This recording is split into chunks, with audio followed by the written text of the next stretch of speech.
Special Prosecutor Robert Mueller has a bit of a problem.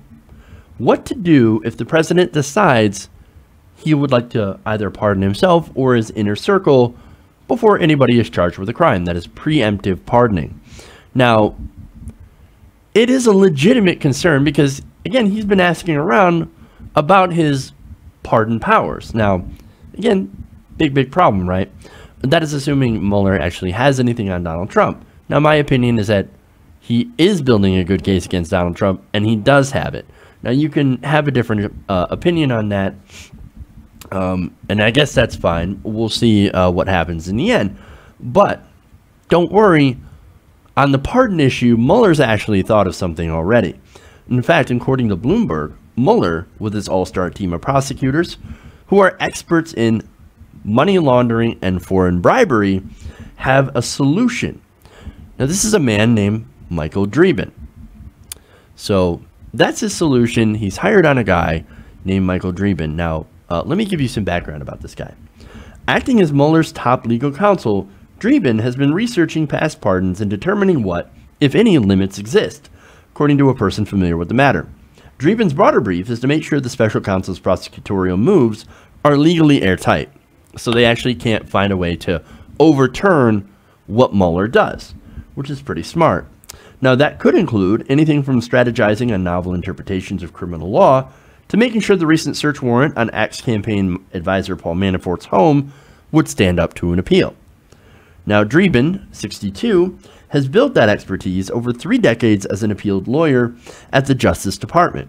As a deputy solicitor general, he pored over prosecutors' moves in more than 1,000 different federal criminal prosecutions and defended many of them from challenges all the way to the nation's highest court. So this guy seems like a pretty smart guy, and he is joining the Mueller investigation. Now, do a little comparison, right? So Mueller's got all these top lawyers, right? All these top lawyers who left very lucrative positions and cases to go join the Mueller case. They wouldn't do that on a whim, would they? On a long shot? I think they wouldn't. I guess some people might argue that no, it's all a witch hunt still. All right, whatever. Now, still, comparison-wise, who does Trump have? Well, Trump's got 2 guys who possibly meant to get caught trashing the White House special counsel. That's Don McGahn. I don't know, man.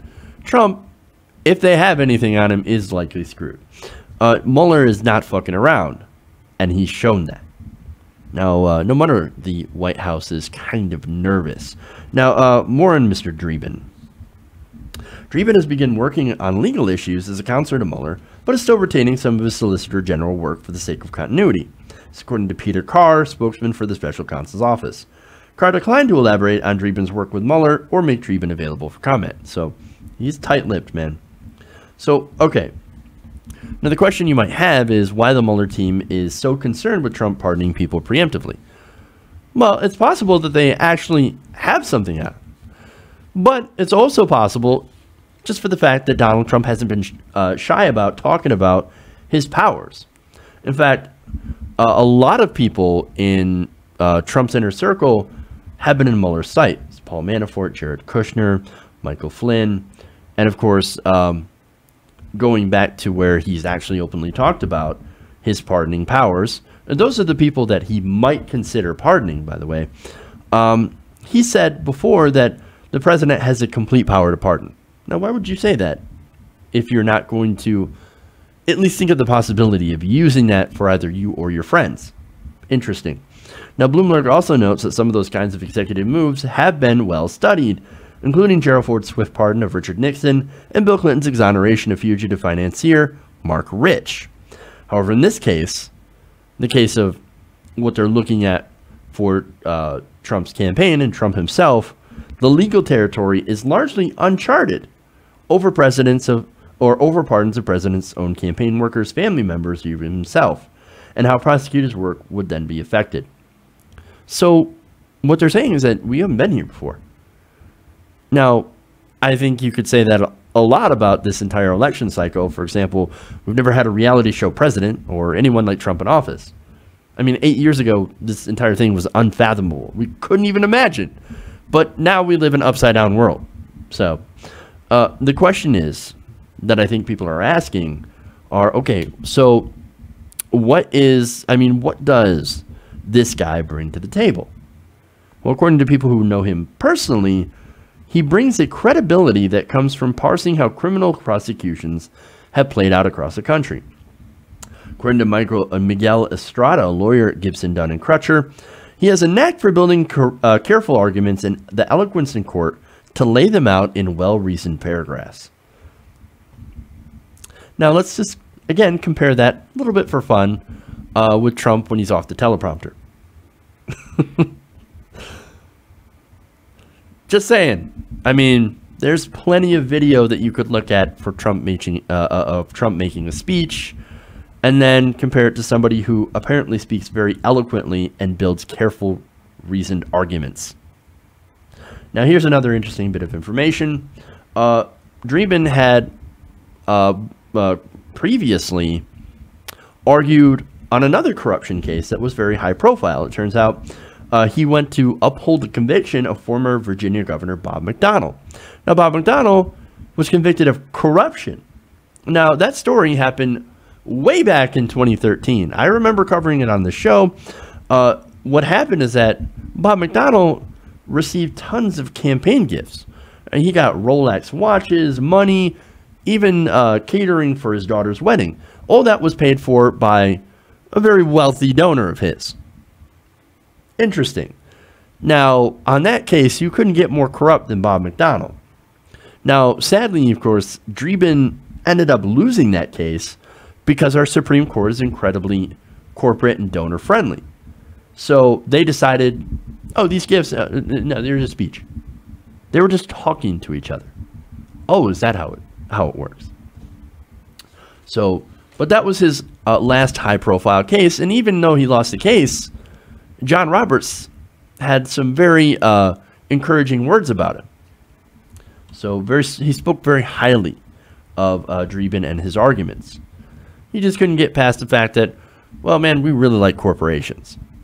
And we really like corporate corruption, which Dreeben was standing against. So how does that case affect their case against the Trump organization? Well, Dreeben's reviews of how cases were built against McDonnell and others will be invaluable to the Mueller investigation. Appellate lawyers like Dreeben are stuck with decisions already made at the prosecutorial level, said Estrada, who worked in the Solicitor General's office in the 1990s. But now, he added, Dreeben is in a position to troubleshoot problems before cases are filed.